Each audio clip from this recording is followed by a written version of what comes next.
Hello, boys and girls. Welcome again to Storytime with Grandma Pat.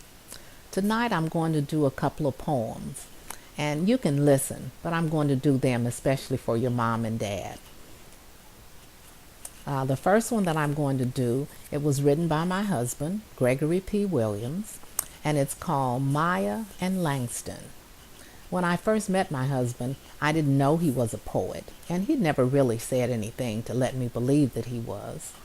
And we were walking through walking through the mall, and we came up on a bookstore and had all of these books and poems by Maya Angelou and Langston Hughes.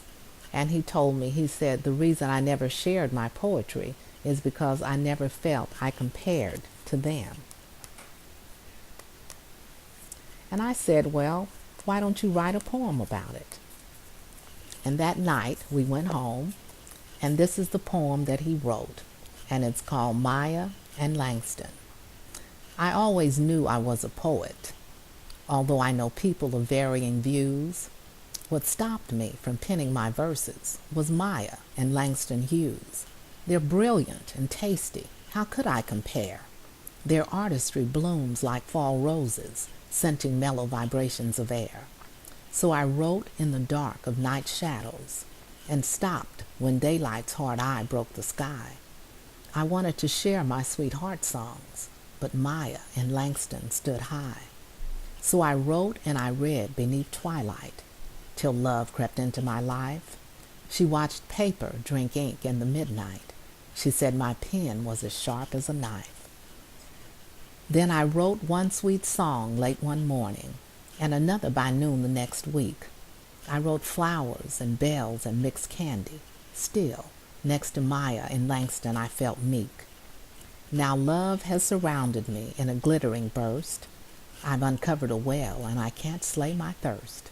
I no longer need paint only at night, but in the bright morning sun, in the bright morning light. Thank you. And now our next poem is going to be, it's called The Encyclopedia of Black Folklore and Humor. And it's just a fun poem that I like to read during this time of the year. And it was written a long time ago, and it's called Kinfolk.